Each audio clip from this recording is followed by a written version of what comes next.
Good morning. I'm Jim Grossman. I'm the Executive Director of the American Historical Association, and I think we're going to assume that people might start floating in since this is a hard place to negotiate. So since people will start floating in and everybody is coming to hear the panelists rather than me, I'll start talking for long enough that people who start coming in can hear all the panelists. Historians of any time and place can appreciate the role of political narrative, of historical narrative, mythical and otherwise, in just about any political discourse. We're always there. Politicians have to invoke history. Most policy positions embody implicit and more often explicit invocations of history. And I doubt anyone in this room, even Stanley, considers it inappropriate for historians to engage these invocations of the past, whether to straightforwardly refute narratives, to question facts or assumptions, or to reflect on the implications of the history that we're hearing. As historians, this is one of the things that we're good at. My original draft, I said this is what we're good at, and then I thought, no, we can do a few other things too. But this is one of the things we're good at. Assessing evidence and arguments, interrogating narratives, exploring implications and meanings of notions of the past, whether that past is expressed as history or as memory. I've tried most explicitly to do this, and I'm going to pitch my own writing for a little bit in my May 2016 column in Perspectives, when I explored the implications of Make America Great Again as a campaign slogan, as an implicitly historical statement. And indeed, ever since I arrived at the AHA, I've encouraged historians to engage public culture as historians, to bring our expertise to bear on the issues facing our communities. This is what we should be doing. This past summer, some historians took this a step further, or perhaps a step sideways. I think that's one question that's on the table. Publicly opposing a political candidate based not on particular historical claims that he made or his use of history, though they did invoke his, quote, contempt for constructive evidence-based argumentation, but because, quote, the lessons of history compel us to speak out against a movement rooted in fear and authoritarianism. The lessons of history compel us to speak out against Trump.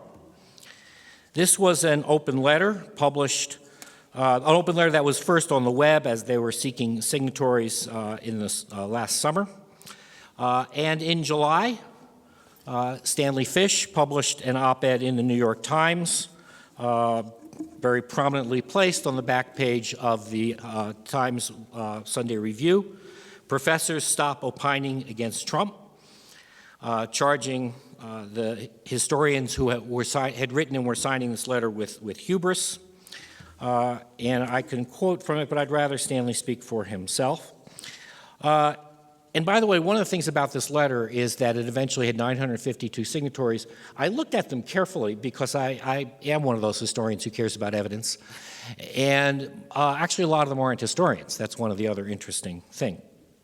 So this session, Historical Expertise and Political Authority, has its origins then in three documents.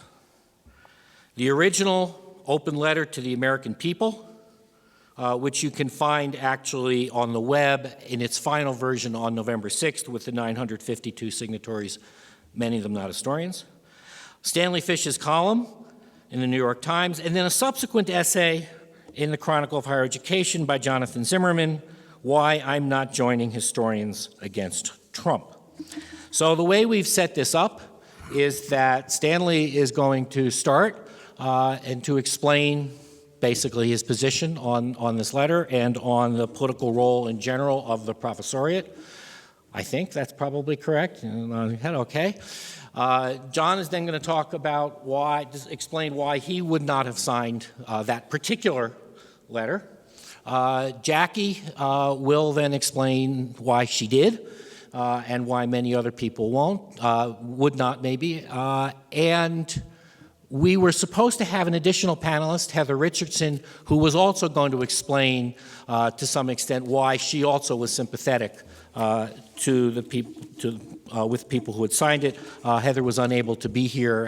It was very last minute, and so I figured there was more than enough brain power here, and that I would have no trouble getting these four people to speak in an hour and a half. And Steve Conn will finish up, try to pull it all together and give us a sense of some of the larger significance. And I should give Steve credit. This session was his idea. We were just emailing back and forth about Stanley's column, and Steve said, gee, this might make kind of an interesting session. So when you do that, you end up on the spot. So, quick introductions, which is difficult with these four people. Stanley Fish is the Davidson Conn Distinguished University Professor and Professor of Law at Florida International University, and the visiting Florsheim Professor of Law at Cordozo Law School. He is Emeritus Professor of English and Law at Duke, and the Dean Emeritus of the College of Liberal Arts and Sciences and Distinguished Professor of English, Criminal Justice, and Political Science at the University of Illinois at Chicago. He previously taught at the University of California, Berkeley, Johns Hopkins University, and Duke University, where he also served as the Executive Director of Duke University Press. Professor Fish is the author of more than a dozen books, from straightforward literary criticism such as John Skelton's poetry, which at least to this historian looks like straightforward literary criticism, but we won't get into that, to There's No Such Thing as Free Speech, and It's a Good Thing Too, Save the World on Your Own Time, How to Write a Sentence, Winning Arguments, What Works and Doesn't Work in Politics, The Bedroom, the Courtroom, and the Classroom. I read all these titles only because they're so wonderfully provocative. He has appeared on McNeil Lehrer, The McLaughlin Show, Firing Line, CNN, Chris Matthews, and a few more of those things, including Laura Ingraham, which is interesting right now. For 3.5 years, Dean Fish wrote a monthly column for the Chronicle of Higher Education under the rubrics All in the Game from 2006. And from 2006 to 2013 was an online columnist for the New York Times and has been a contributor to the op-ed page in the New York Times since 1995. Any of you who either are administrators or who have ambitions to higher education administration, I strongly urge you to read those monthly columns in the Chronicle of Higher Education. I think I read every one of them, and they will at least provoke you to think. John Zimmerman is Professor of History of Education in the Graduate School of Education at the University of Pennsylvania. He spent 15 years at New York University in various capacities, professorial, administrative, and otherwise. Has taught at Westchester University in Pennsylvania and high school social studies in Baltimore, Maryland, and Burlington, Vermont. Before that, he served in the Peace Corps. Has written 6 books on a wide range of history of education topics, from Little Red Schoolhouse to colleges and universities. The common themes that run through this work include conflicts over what is being taught and who gets to decide. He has a forthcoming book this year, specifically, in fact, on teaching controversial issues in American schools. He had the temerity to write an essay called What Are Schools For?, which he published in the New York Review of Books, which I think sums up most of John's work, which include 29 scholarly articles. And I couldn't find on your CV, John, actually the number of op-eds that you've published. So all I can say is that he has published 50 op-ed pieces in the last 12 months in newspapers in New York, Philadelphia, Los Angeles, Pittsburgh, Dallas, San Francisco, Charlotte, and national outlets including Salon, Atlantic, the Chronicle of Higher Education, including one on what Donald Trump and many liberals have in common. Over 25% of his pieces in the last 6 months have had Trump in the title. Wow. Yeah, we won't. Our next speaker will be Jackie Jones, who is the Maston Gentry White Professor of Southern History and the Walter Prescott Webb Chair in History and Ideas at the University of Texas at Austin. She is also chair of the history department there, and having visited, I can say, very successful chair of the history department. She has taught at Wellesley College, Brown University, and Brandeis, has published, and I was having trouble counting, it was late at night, so it's at least 8 books. Is that, more or less, somewhere around there, including such ambitious topics as A Dreadful Deceit, The Myth of Race, From the Colonial Era to Obama's America. Her classic work, Labor of Love, Labor of Sorrow, Black Women Work in the Family from Slavery to the Present, won the Bancroft Prize. For one of her books, I owe Jackie a deep debt because the AHA has adopted as its tagline over the last few years, everything has a history, which is something that we think is important for people to realize. And that comes directly from Jackie's book, The Dispossessed, where I think it's page 2, you have a paragraph that starts, Poverty has a history. That was the inspiration for that. She has had all the fellowships that one wishes one could have, including a MacArthur Fellowship, and is one of those good citizens of the discipline who has been a vice president of the AHA, has been a member of several editorial boards, and basically does the work that we need people to do. Steve Conn is the W.E. Smith Professor of History at Miami University. I'm not going to say Miami University of Ohio. My understanding is one's not supposed to say that, that it's Miami University. The other one is a different name, right? That's correct. Yeah, that's what I thought. He has also taught at the University of Warsaw, West China Faculty Enhancement Program in China, at Ohio State, at Temple, and at Penn. Is the author of 7 books, I think it is, including Americans Against the City, Anti-Urbanism in the 20th Century, which has a certain amount of relevance, one would argue, to this election and to our conversation. Also, Do Museums Still Need Objects? Various things on history of memory and American urban history. He has an armload of articles, including the first one seems to have been an open letter to William F. Buckley, Jr. So this He used to debate me. He Chickened out. So this kind of conversation is hardly new to Steve. His most significant article is entitled, and some of you will understand why I say this, is entitled "The Field Museum," and it's published in the Encyclopedia of Chicago History. And he also has a short piece in the Philadelphia Inquirer on history and heritage that I recommend everybody in this room read. If you just Google Stephen Conn, History and Heritage, Philadelphia Inquirer, you will find it. Lots of lectures and articles on anti-urbanism, which again is relevant to our discussion today. And I also think what's also relevant in terms of what I've been trying to get historians to do. Steve was elected to the Yellow Springs School Board in 2013, has served on the Yellow Springs Board of Zoning Appeals, is the co-creator of something called the Neighborhood Institute in Columbus, has had the kind of involvement in local politics that I think is actually part of the undertone of this session. So, I've spoken enough. Stanley, you're on. Thank you, Jim, and thank you all for coming out here on a cold and early morning. My op-ed critiquing the Historians Against Trump letter drew over 400 comments from readers, and of those, barely a dozen, actually 11, were positive. The rest, that's a decisive vote, the rest were hostile, dismissive, and angry. The point made most often was that I was being anti-intellectual by denying to society the benefit of expert academic knowledge. Here's a quote. Fish presents a classic anti-intellectual argument when he says that although historians have a particular expertise, they're finally just folks, and their opinions have no more merit or authority than Joe the plumber. I always rise to the occasion when references to plumbers are made because I come from a family of plumbers. Now, as to what kind of expertise historians have, it depends on what the historians are giving opinions about.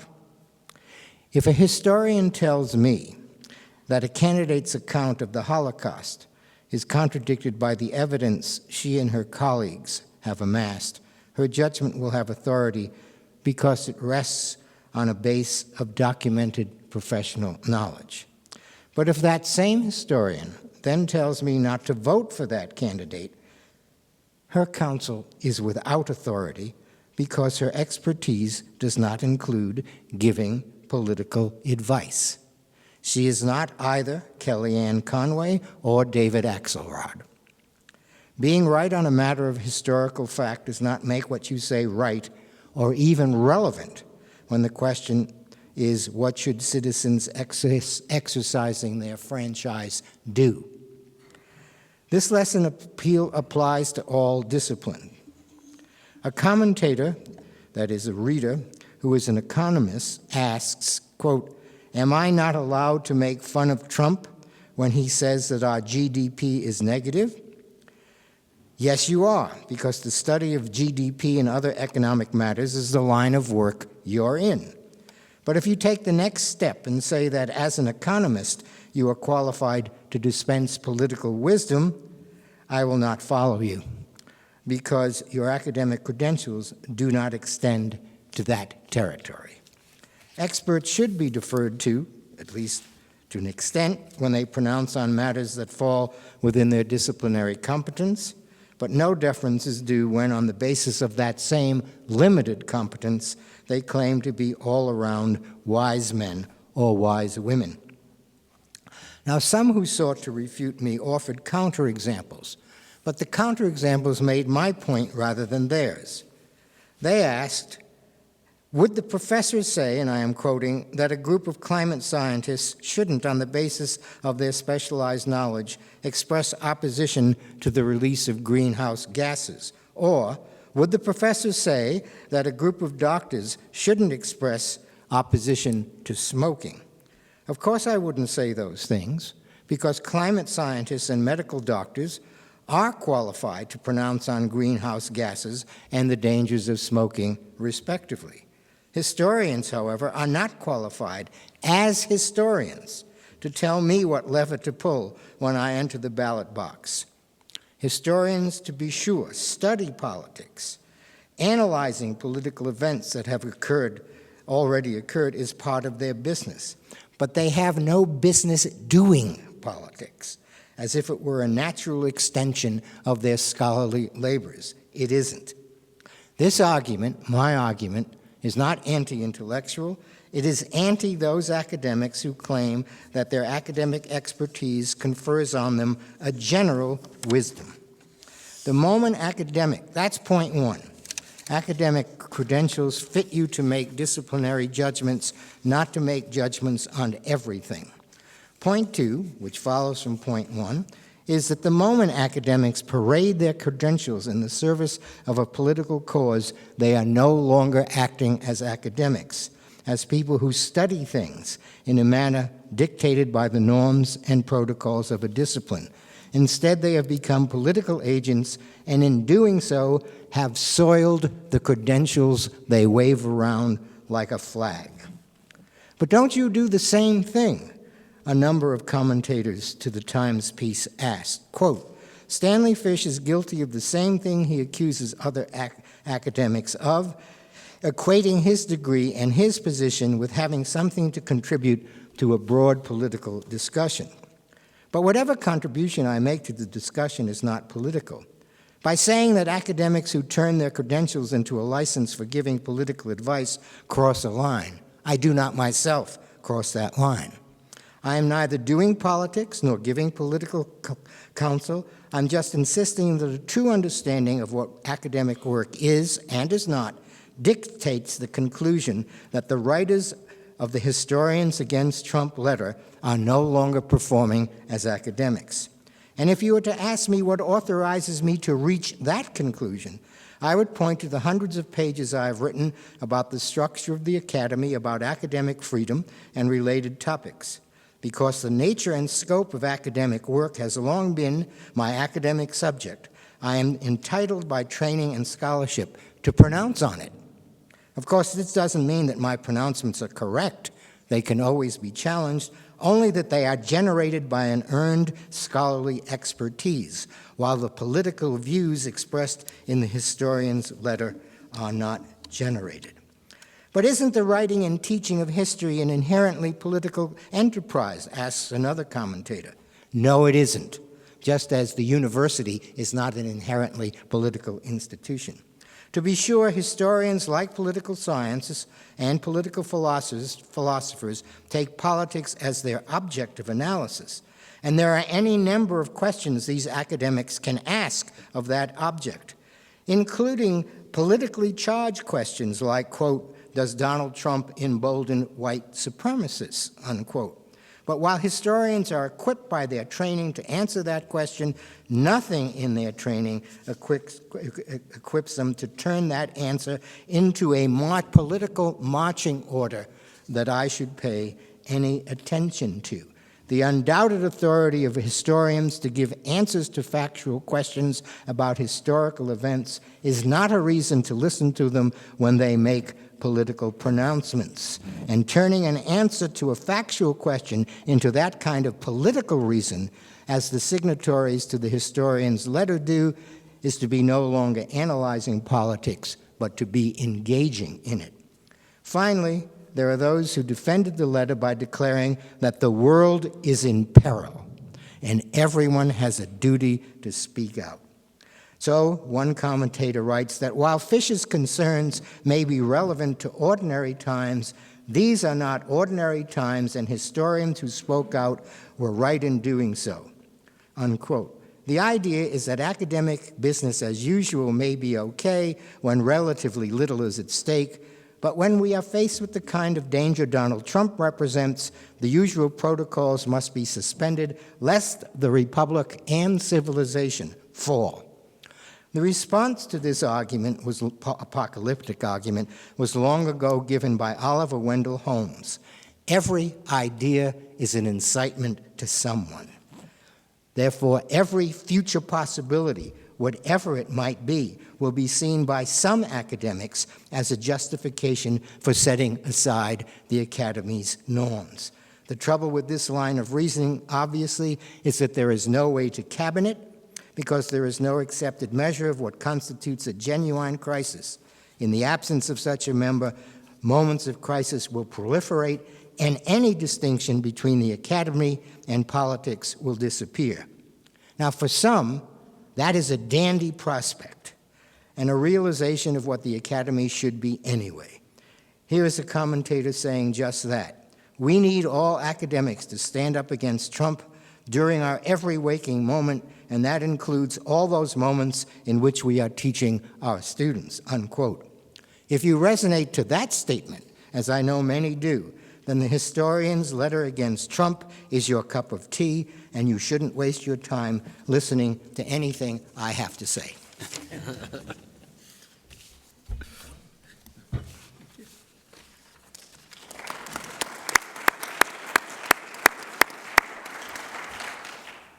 Thank you, and thanks to Jim Grossman especially for bringing us all together. I was rushing for a plane yesterday and talking to my wife, as one does when one's rushing, and she asked me what I was doing, and I'm going to Denver. It's this panel about politics in the historical profession. She asked who was on it, and I started to explain, and Stanley Fish, and she had heard of Stanley Fish, and finally, she said, well, isn't this ironic? I mean, Stanley Fish is neither politic nor a member of the historical profession, but here we are at a panel on politics and the historical profession. The most important thing that I do, by the way, is not this. It's teaching undergraduates. Like many of you, I've taught thousands, tens of thousands of them, and they flit around your consciousness like ghosts. And then one day you fly to a very cold place and you look out in the audience and you see one of your greatest undergraduate students ever, Jordan Milet, who's right there, and now herself a grad student in California. I'm delighted to see her. very briefly, because I want to hear from you, my problem is not with historians using their expertise to engage in politics. And here I differ rather sharply with Professor Fish. I do think historical knowledge is useful, actually critical, for understanding the present, including present-day politics. I don't think historians have any kind of monopoly on political understanding, but I think they add something that's absolutely vital to politics, and I think that they can and should engage in politics on those grounds. My problem isn't with historians being political.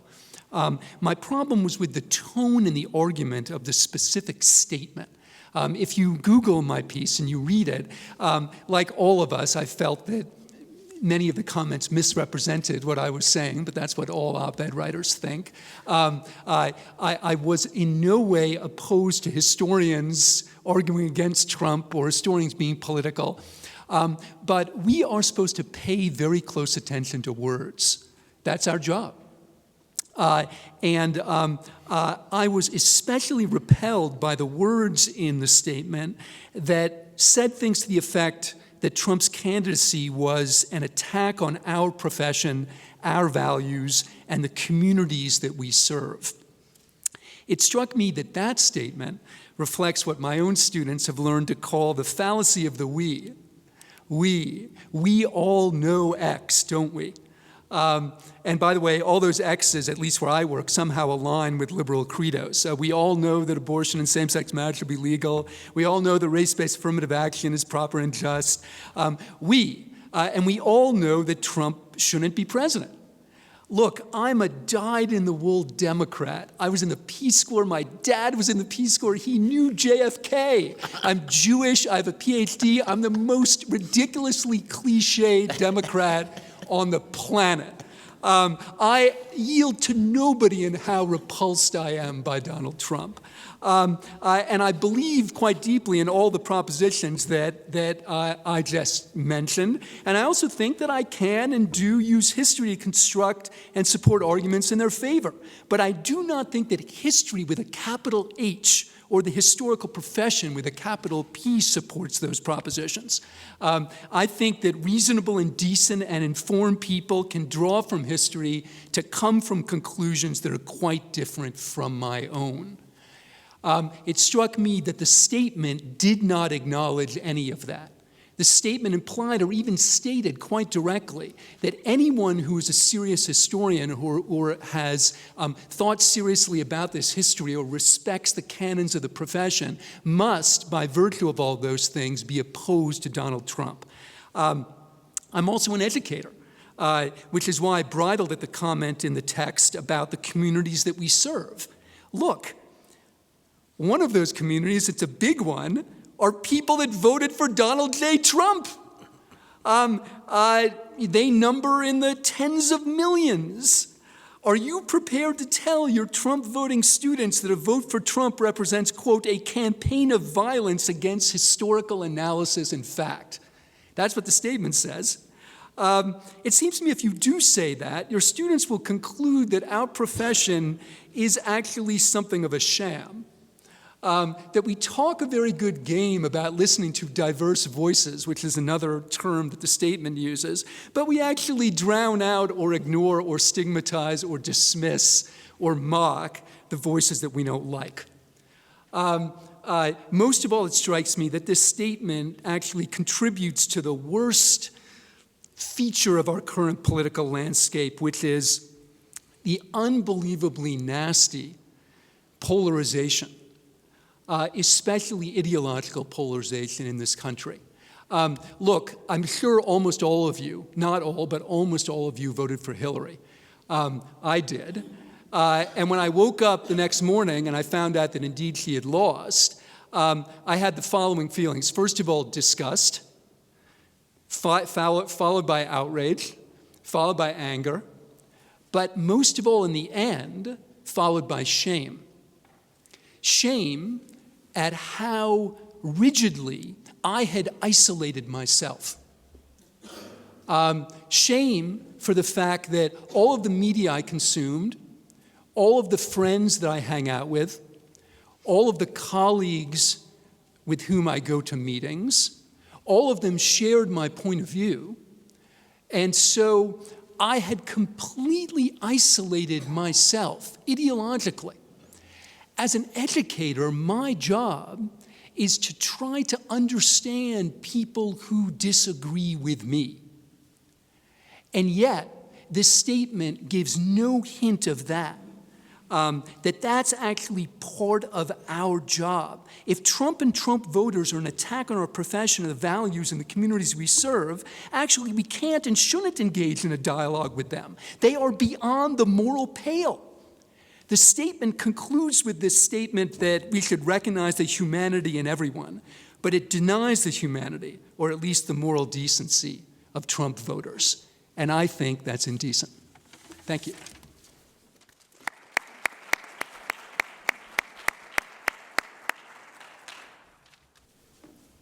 Very happy to be here this morning, and thanks to Jim for putting this session together. So I want to begin by saying that I think this presidential election, perhaps like all presidential elections, was all about history.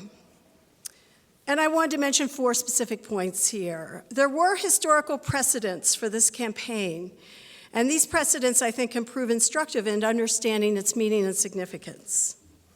Also, over the last several years, the president-elect has made a claim to historical accuracy for the idea that Barack Obama was not born in the United States, an effort to delegitimize the Obama presidency. Third, the proliferation of fake news during the campaign and after raises the distinct possibility that future generations of historians will have to contend with fake history.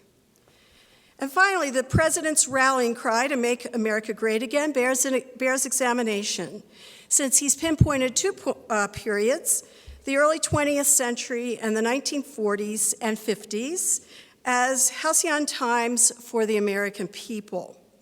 So I think historians have an obligation to participate in all these national conversations, not because they always have the correct answer or all agree with each other, but because their participation invariably enriches the conversation.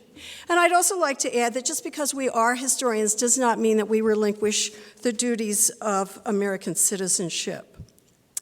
So in the summer of 2015, I was asked by the Politico History Department, it's a feature of the Politico site, to join with other historians and discuss a person in history who might serve as a precedent or a forerunner of Donald Trump. So the 13 of us who weighed in on that discussion suggest a variety of people: Ross Perot, W. Randolph Hearst, Nixon, Reagan, Henry Ford, George Wallace. That was Gary Will's choice.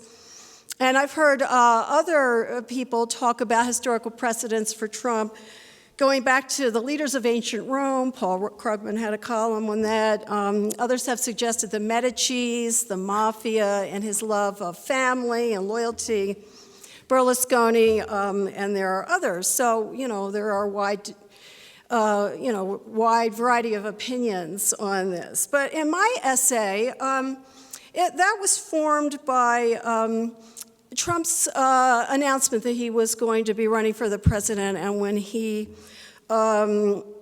declared that Mexico was sending rapists and criminals to the United States. I was struck by the fact, first, that wasn't untrue, but secondly, it seemed to be an attack on the most vulnerable group in American society today, undocumented immigrants. And it seemed to be taking place against a backdrop of intense anxiety, economic anxiety among the white working class. So my choice for president was James K. Vardaman, a Mississippi politician holding elected office from 1890 to 1899, a governor and a U.S. senator from that state. He was one of several Southern demagogues during this period. Ben Tillman of South Carolina is another example.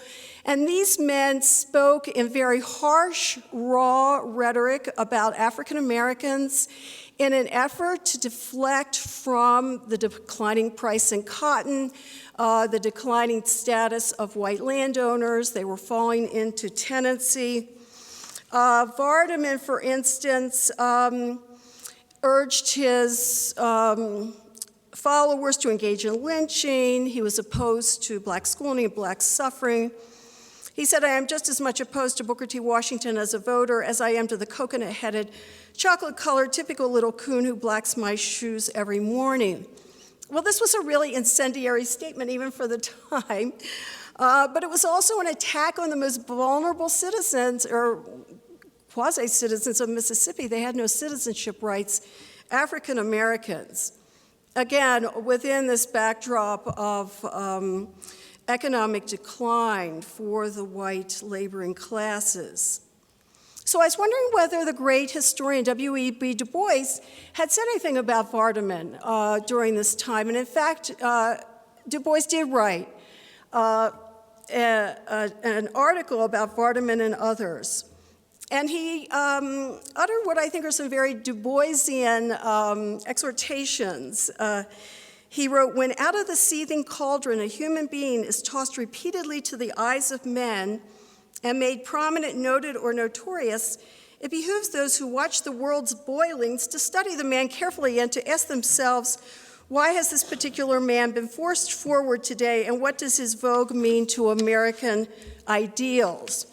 In other words, according to Du Bois, we need, in order to understand American democracy and trajectory, we should look at these prominent political figures. Du Bois answers his own question when he says that Vardaman and others made their careers on the denigration of black men and women and on assaults on black citizenship rights. Well, at the time, this was in the summer of 2015, I thought, well, maybe I'm taking Trump too seriously by comparing him to Vardaman. That's a really kind of provocative comparison. But actually, I think my analysis turned out to be prescient. So the bottom line for me was that there were several troubling aspects of Donald Trump's campaign, his tendency to urge his followers to beat up protesters, his denigration of military men and women and veterans, his declaration during his acceptance speech, only I can fix it. But the signal issue for me was the birther lie and what it revealed about his character, his problematic relation to the truth, and his thinly veiled appeal to racists. Now, the Historians Against Trump's statement is very short. I think it's been, I don't know, it seems to have generated kind of quasi-hysteria here. I don't see it as that provocative. But it does mention Trump's call to violence among supporters, his denigration of a free press, his problematic relation to the truth. I might have worded it differently. I don't like the term snake oil. But still, I think that Professor Fish seems to be saying, go back into the archives and don't come out to make pronouncements on politics. Well, contrary to Professor Fish's claim, nowhere in the statement does it say that historians are uniquely qualified to speak on this subject, as if we would dismiss everybody else who wanted to speak about Trump. Nowhere does the statement say that the group signing claims for itself claims moral and political superiority to non-historians. Neither do the signatories suggest that a history degree makes them particularly qualified to serve in leadership positions, another of his arguments, as if you have to run for office in order to speak out on public issues. Nowhere in the statement does it say that the group is speaking for all historians, nor is the statement presented as a formal position of the discipline. It wasn't an AHA-sponsored effort at all. It was just a bunch of historians getting together. And I also must take issue with Professor Fish's point that Ruth Bader Ginsburg's comments about Trump were not as inappropriate or damaging as those from historians. Bader Ginsburg will likely be passing judgment on Trump's policies. Historians have no such power. Professor Fish implies that by taking an academic job, we somehow relinquish our duties of citizenship, and that the study of history has no relation to citizenship. I disagree. On Professor Zimmerman's statement, I disagree that the statement engages in the same polarizing and overheated rhetoric as Trump, and certainly nowhere in the statement do the signatories deny the humanity of Trump supporters. I think that's really an overreaction. As for Trump's assaults on our values, yes, as folks who look for evidence to back up our assertions of truth, he is an assault on our values. And as far as the communities we serve, yes, he is an assault on the undocumented students I teach at the University of Texas. So Professor Fish said the profession of history should not be making political pronouncements of any kinds. And I find this a disingenuous and naive point of view. In Texas, history is highly politicized at the university level, at the State Board of Education level. And if we want to promote history as opposed to myth-making, we have no choice but to enter the political arena.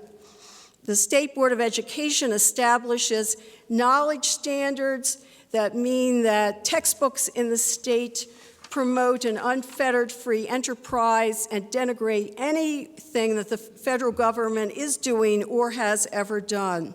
Highly politicized knowledge standards. A few years ago, my own department was attacked by a right-wing think tank for our curriculum, arguing that it was too politically correct, pigeonholing all our assignments as either race, gender, or class. So Frederick Douglass's narrative was only about race, according to this rubric, not about politics, economy, or literature. Recently, my colleagues got involved in a new Mexican-American textbook that was proposed that was written by a former school board member who argued that Mexicans were lazy and criminal by nature. So what is the role of the historian in an election year? I think we should, first of all, avoid euphemisms. Try and explain what we mean when we use terms like ethnic cleansing or even Jim Crow or the alt-right. We should discuss precedents that can enhance the conversation and help us understand the trajectory of American democracy. And we should remember that fake news today is fake history tomorrow. I will say, maybe we can get into this later, the Wall Street Journal editor yesterday argued that the Wall Street Journal would not call any misstatements of fact lies because the lie presumes that the person has a malicious intent to deceive when it might just be a matter of ignorance. But I do think that what we had with the birther lie was a malicious intent to deceive, and that is why it is kind of my bottom line when it comes to thinking about Donald Trump and his character. And I would just say, when was America great? It was great in the early 20th century, when lynching was at its height, when no women could vote, when most black men were disenfranchised. And then the 1940s and 50s, when the state still sanctioned segregation and racial prejudice. So we should think about what that means for the future of the United States.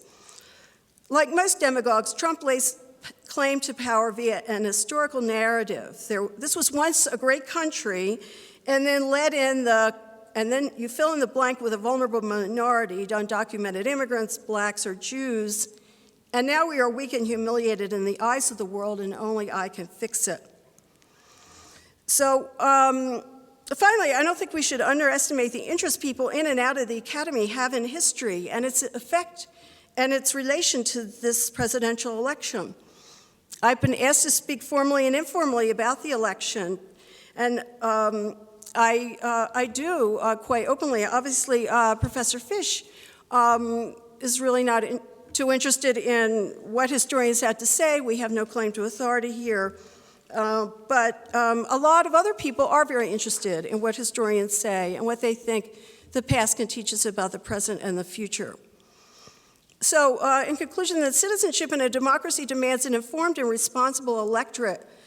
I would hope that historians would not limit the exercise of their citizenship to an election year, but remain vigilant always by enriching the conversation about American politics and by calling out a lie, historical or not, when it is a lie. And I doubt we will soil our credentials in the process. Thank you.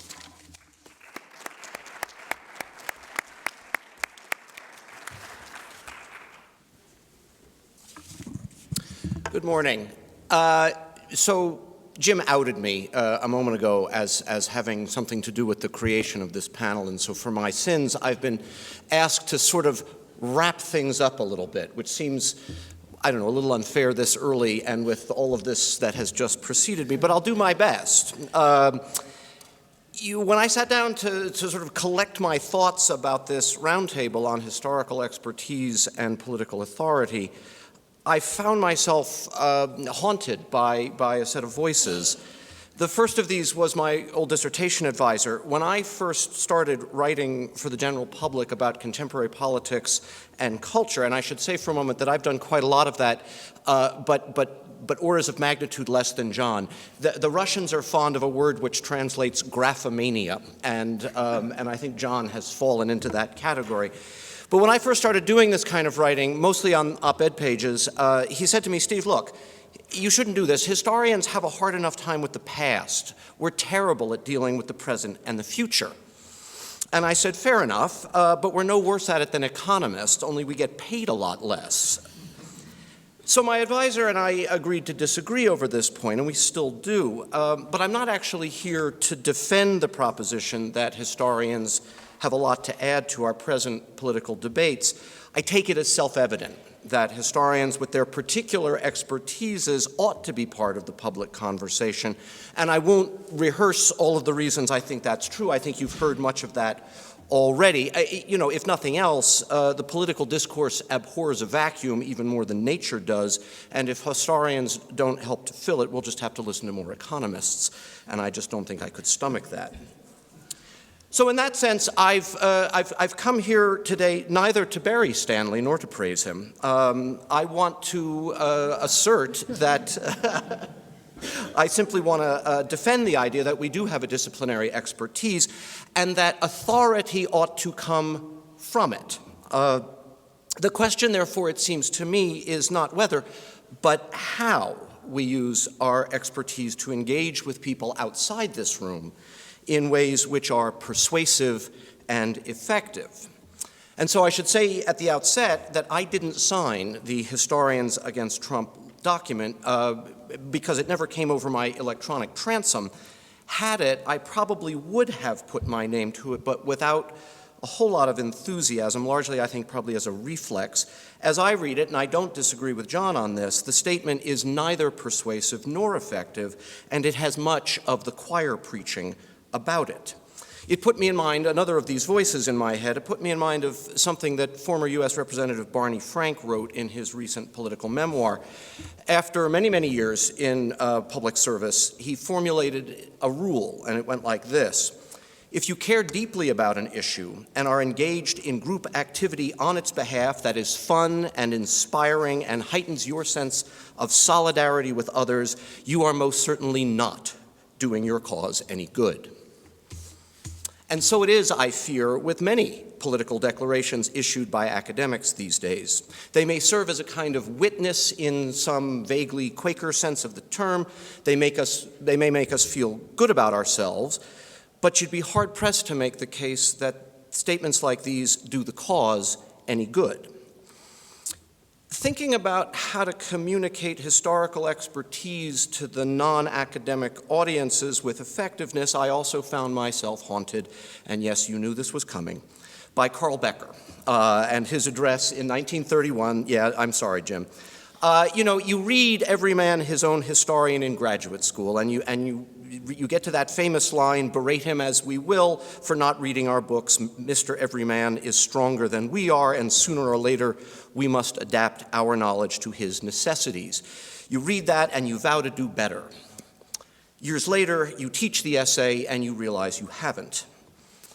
One of those necessities we continue to neglect, I think, is for what we might call a usable history, and for history, maybe even more importantly, that is more easily comprehensible. Frank Lutz, one of the primary architects of the GOP's hard right turn over the last 25 years, and another of those whispers in my ear, once defined the difference between liberals and conservatives this way on a radio show. Ask a liberal about an issue, and he'll say, it's complicated. Ask a conservative, and he'll say, it's easy. Guess which of those resonates more with voters?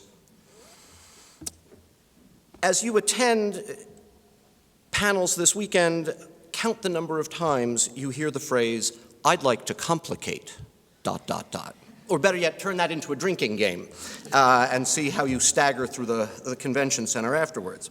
But what gnaws me about Becker now is that, in fact, everyone indeed has become their own historian, or they think that they are, and as a consequence, no one's historical expertise is better than anyone else's. Historical expertise for too many people has simply now become a matter of opinion or partisan position. After all, I saw it on a website.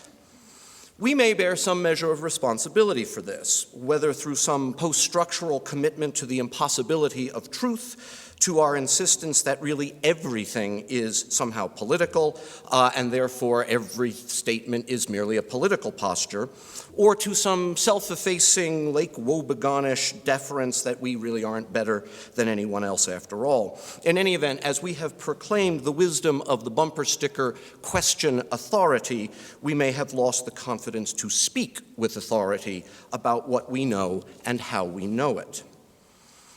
So I started with the question, how do we mobilize our expertise about the past to speak to the questions that matter to people in the present? And I'll end by saying, I have no good answer to that question. At a moment when post-truth has been named the word of the year, I can't pretend that reestablishing the need for expertise to connect the past with the present and our authority as experts to do that explaining, to explain that relationship, will in any way be easy. But it has to be done. Well, because there really isn't any alternative, is there? In both directions, we need to speak to the urgent issues of the day if history is to be anything more than dust-dry antiquarianism, and the public needs us to speak if we are to have anything resembling Jefferson's well-informed electorate. So let me amend for just a moment. There is an alternative, and it was summed up nicely over a century ago when William James is alleged to have quipped, "A great many people think they are thinking when they are merely rearranging their prejudices." Historians are no more immune than anyone else to rearranging the deck chairs of our prejudices, but I also think we know how to think our way out of that blind alley, and that's, I think, what we need to bring to the larger conversation. Thank you.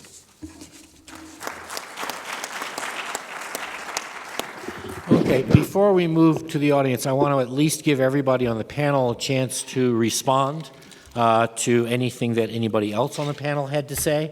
And I think one of the themes that clearly is running through this discussion that is clearly, I think, an essential question for all of us to be asking is whether partisanship of any kind undermines what one might call scholarly and or pedagogical authority. Jackie, you wanted to start, I think? Right. First of all, I am amazed at that this little statement has generated such heat. I don't know how many people in the country read it. I guess we should thank Professor Fish for bringing it to people's attention, because otherwise it would have sunk. It was really quite short, and I thought it was probably pretty innocuous, but obviously I was mistaken about that. But in any case, this idea that somehow we politicize our classrooms because we have political beliefs, I really reject that. I've taught now almost 40 years, and I mentioned that most of my students do not know my politics from what I taught in the classroom. My courses are obviously very evidence-based. They can read the evidence, they can make their own conclusions, we can have discussions, but the idea that somehow I go out of my way to politicize my classrooms, I really reject that.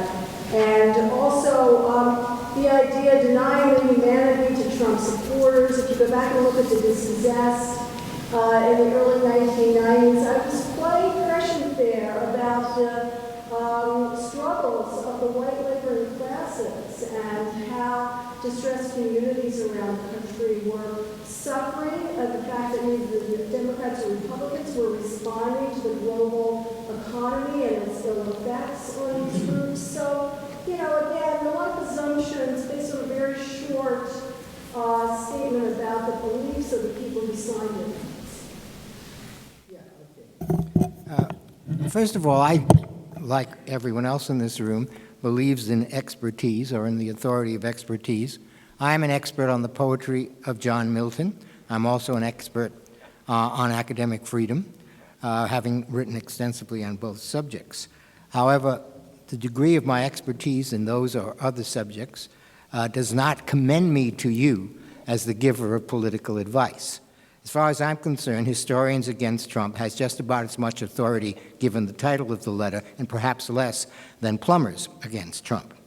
Now, I am interested in what historians have to say in the way of analysis, because they are trained to do certain kinds of an analysis, and there are certainly times when I want to rely on and go to them for help. But I am not interested in what historians have to say when they advise me, and indeed, in a sense, almost want to shame me into voting for one candidate rather than another.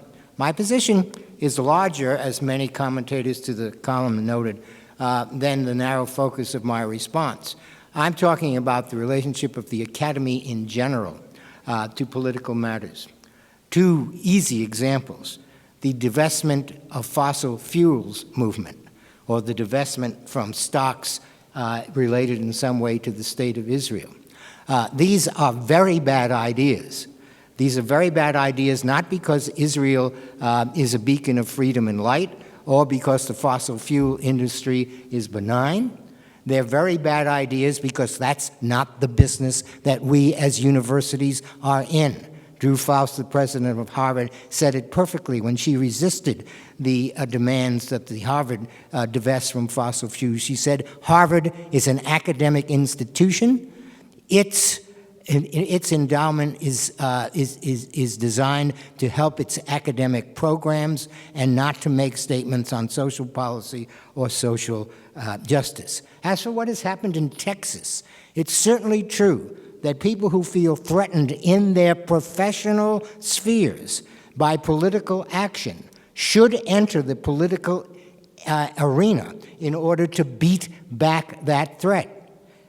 Universities in general should speak out on matters that are occurring in the political sphere, which will have a direct result on the health and flourishing of the universities. But that's a very, very, very different thing. Finally, when I hear, as I heard a few moments ago, someone at an academic conference such as this one, casually, in referring to the president-elect, casually throw out the phrase, like most demagogues, I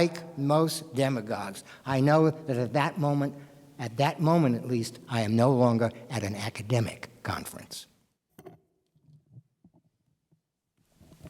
Let's let the audience jump in, I think, at this point.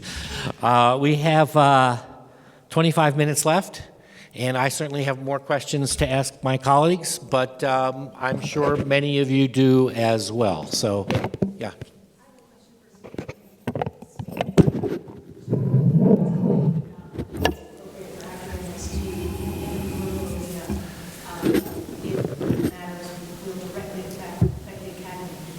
Isn't there evidence that the Trump administration will directly affect the Academy?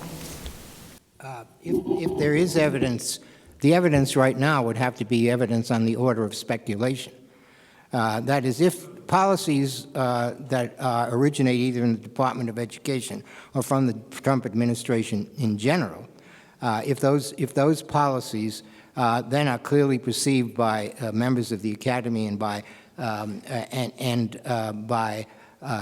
administrators in the Academy to be deleterious to the health and flourishing of the Academy, then of course both the administrators and members of the rank and file faculty should speak out. Of course they should, because again, they are speaking about something of which they have direct knowledge. They are saying, if you do this, we will not be able to do our jobs. Now, there's a general speculation about what Trump means for the health of the academic life, or for the imagination, or for the world of poetry, or some other utopian notion. But right now, those are just speculations. This is a very easy line to draw. Someone who is trying to end scholarships to students given by the federal government should be opposed by members of the academy. But there's ground in the middle of those There's never a middle ground. to point about, false news becomes false history, and a sort of blatant disregard for questions of truth. I'm not getting the point of your question, Jennifer. I'm trying to say that it could be argued that there is evidence that the president-elect strategies undermine the academic enterprise of truth. That's an argument made on an extremely general level, and therefore it's not a level to which I think we can usefully respond. If it turns out, as I said, that certain policies have demonstrable or at least strongly predictable effects on the health of the academy, then the academy should defend itself. When I used to go to the university, to the state legislature in Illinois, to talk to legislatures about the budgets of the University of Illinois, I would lecture and harangue them. And here's what I said to them. If I came into most of them, of course, were not full-time legislators. If I came into your business, whatever it is, and after 45 minutes presumed to tell you what you should be doing, you would reject me and throw me out, quite rightly. And I said, if you want to tell me and my colleagues what should be going on in universities, first come to my classes, sit at my feet for 15 weeks, and then maybe I'll let you say something. They loved it. Debbie. Discussion. I think it's impossible in the 21st century to believe in a Lockean notion that there is a indisputable truth. I think we've all abandoned that. But the question is, particularly in reference to something like the usable past, to what extent, King White has been arguing lately that we should all be dedicated to what he calls the practical past. That is to say, a past that, in fact, can be useful for us. And for him, it's mostly on the basis of moral and ethical rather than political behavior, but the political could be included within moral and ethical. And so that creates a tension between, who's past, who defines what's moral, who defines what's ethical. If we do, in fact, move away from a notion of a kind of positivist, verifiable past, or if we don't entirely move away, because there are singular individual facts that, of course, can be verified or not, but it's not the whole scope or structure of something, then how does all this get adjudicated other than in terms of a certain kind of power that will determine which shape becomes the dominant shape? So, I don't know if you've thought about it in those terms at all, but it would be important to do so. One-word answer, persuasion.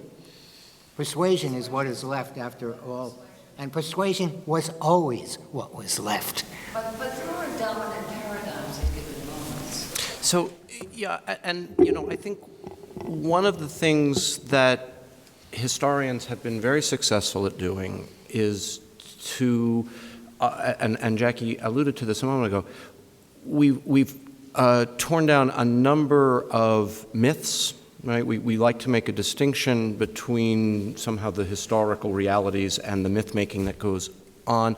We've, in a sense, taken away or erased a single American narrative and replaced it with multiple narratives. But it's clear that that hasn't done, that hasn't yielded an outcome that we hoped it might. Tearing down mythologies is one thing. What do you replace them with for people, on the other hand? And I think we've been very good at the one, not so good at the other. And so it's probably not altogether surprising, or shouldn't be surprising to us, that somebody who puts Make America Great on a baseball cap can fire up the crowds, because that's a narrative that works for people in the face of all these other things that they've been told is wrong. And I'm not saying that they aren't wrong, but I'm saying we maybe need to think harder and more deeply about what should our national mythology be, if we're going to create a narrative around which a more progressive future can be built. I think actually Stanley's one-word answer is important, persuasion, because it is possible that at some point we, I would say in the humanities in general maybe, did step a little too far back from the notion that historians can distinguish between what a more compelling narrative is.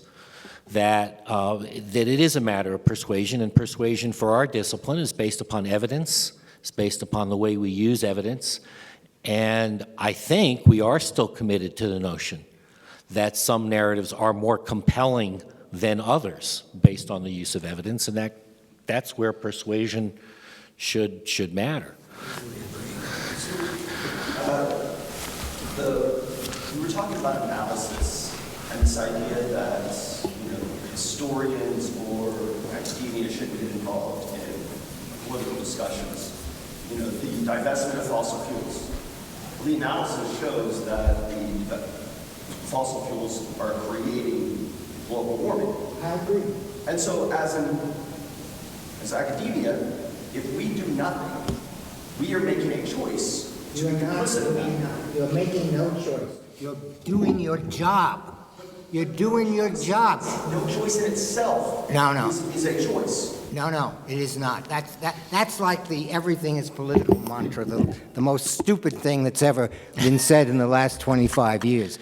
Because remember, if everything is political, then you cannot criticize anything for being political. You have to think about the kinds of political activities that are appropriate for different contexts. In the political context of, let's say, the last election cycle, it was perfectly appropriate for people to demean their opponents and even demean their opponents' wives or children or fathers. You can't do that in the academy without someone immediately calling you out. Why? You can't do that because the political structure of what goes on in the academy is different from the political structure, the whole set of do's and don'ts that attends partisan politics. I'm just asking people to attend to that difference and not to give up their citizenship. The title of my 2008 book was Save the World on Your Own Time. It wasn't don't bother about saving the world. It was when you're in the classroom, especially, what you should be doing is what you are trained and paid to do. And when you were hired, and when you faced some kind of committee that was assessing you as a candidate, no one asked you, are you going to save the world? John, there's a second part to that, to kind of my analysis question. And it refers back to you saying that we're no longer in a historical conference if we refer to Trump as having characteristics of a demagogue. Well, if we outline all the traits of what a demagogue has been historically, and compare those to some of the traits that Donald Trump has, that may be viewed as a political statement. But if That would be good. That would be good. What Professor Jones did was just drop the remark like a piece of turd. Right. That's what she did, as opposed to a panel which had at its title, Is Donald Trump a Demagogue? And the methodology for settling the question, or at least discussing the question, was exactly the one that you proposed. That would be an academic question. Why are these things so hard? But by doing that, that also places at least the perception of political activity by simply saying, look, here are all the characteristics of a demagogue. These are some of the same characteristics that Donald Trump has. Yeah, but in a and regardless of the conference, perception. in an academic conference, the next speaker would say, I disagree with you about what are the characteristics. That's fine, yes. We're here for a conversation. And as someone, and sure, people might disagree. I think of a demagogue as someone who plays to the fears of a group of people who feel anxious, under attack, and in the process targets the most vulnerable group in society. And so some people might define Donald Trump as someone with orange hair, or someone who runs a big business, or, I'm a historian. I see him as if in a long line of political leaders who prey upon the fears of a certain group of people and target the most vulnerable. That's how I see him as a historian. It would be disingenuous of me to deny that's how I see him.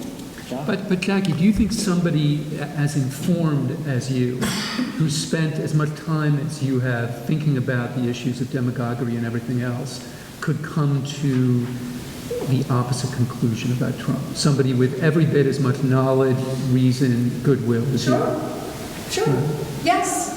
I'm only one person. I speak my mind, and people disagree with me all the time.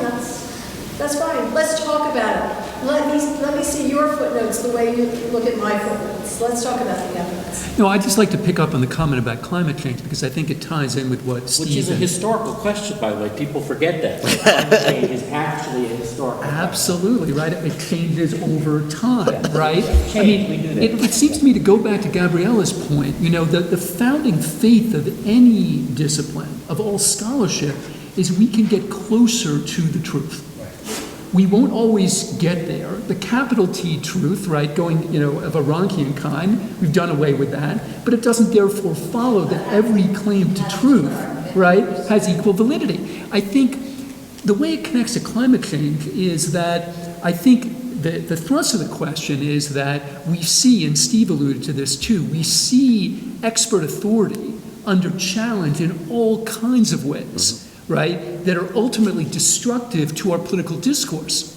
What I want to emphasize, however, is those attacks are bipartisan, right? How many people who, like you and me, scoff, and I think appropriately, at climate change denial, how many people up in nearby Boulder who do that scoffing don't vaccinate their kid? You know what? A lot. And we get to condescend to them about how they're the anti-science and the anti-expertise. We get to condescend to Republicans because they ignore expert authority. So do a lot of people on our team, right? This runs through the culture. Jonathan, you're assuming our team. I know. No, I know. But right. But the vast majority of these people, Stanley, in the crowd are on one political team. Not all of them, but the vast majority. There's no harm in acknowledging that. Indeed, I think we need to. So let's right? Yeah. Dan.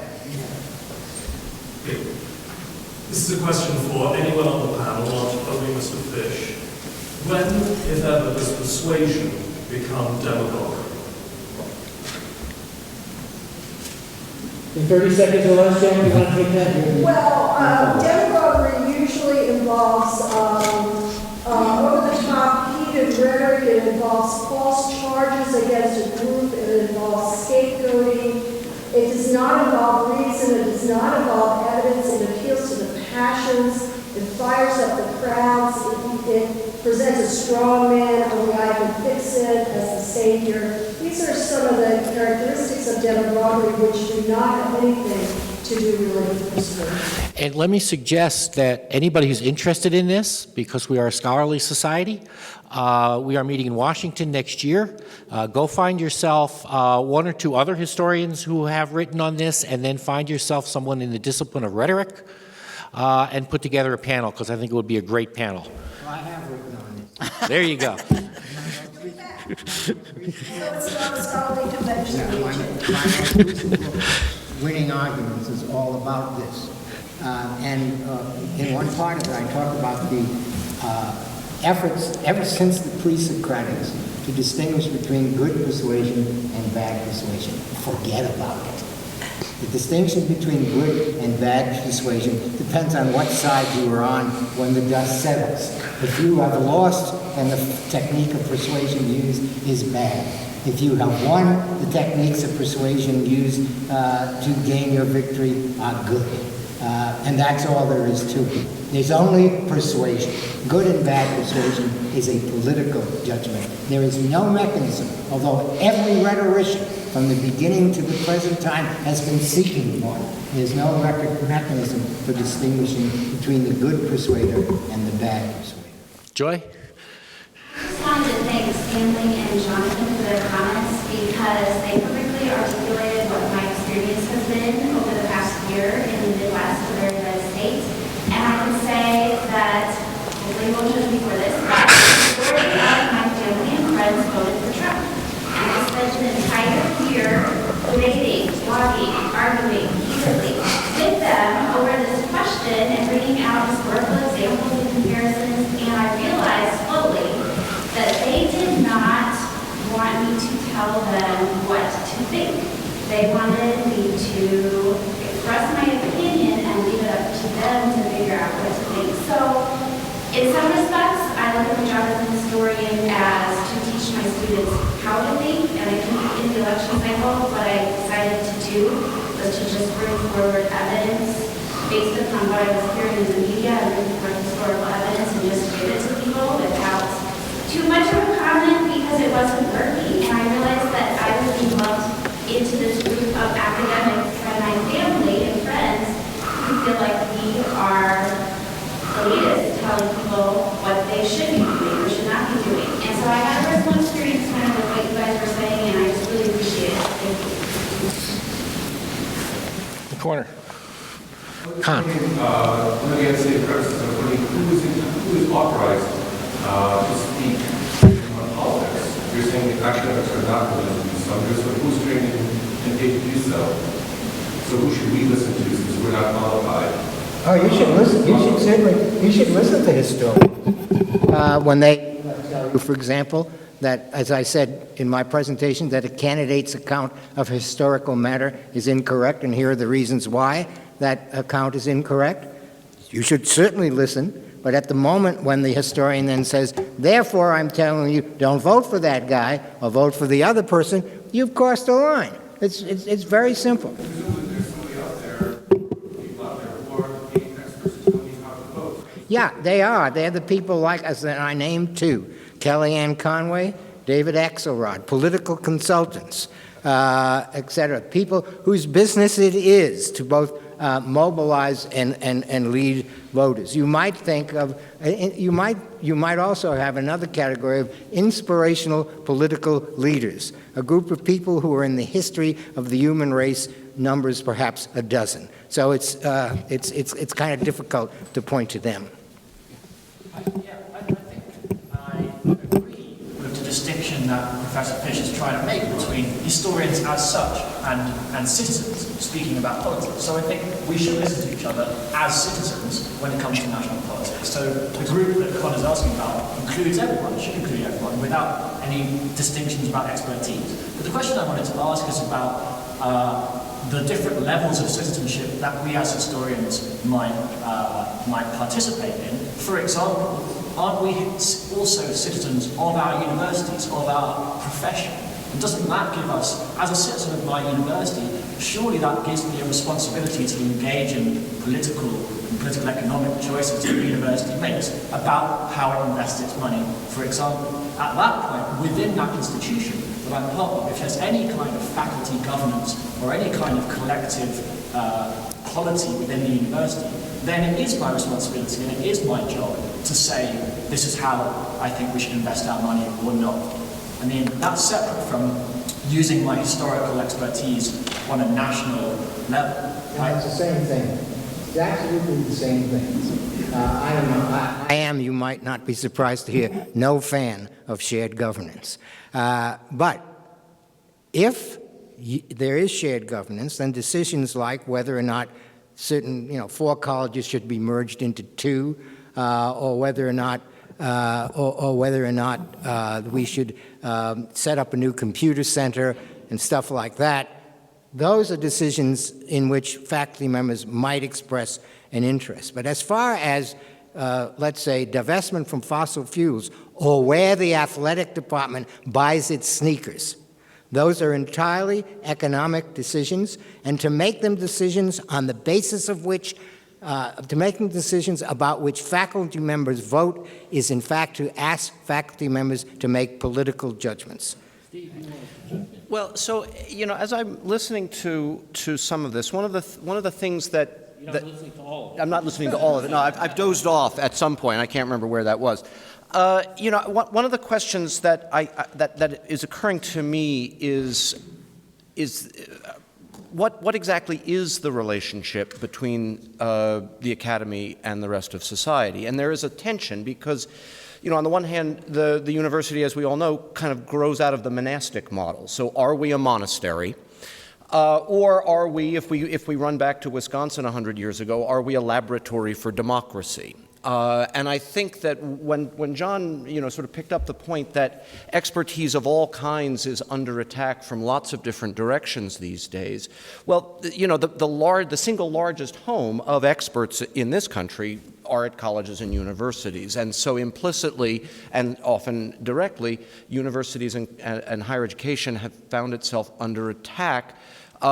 In some senses for maybe perfectly good reasons, in others I think because we tell people things they don't really want to hear. So I wonder about that disconnect, and which is the chicken and which is the egg.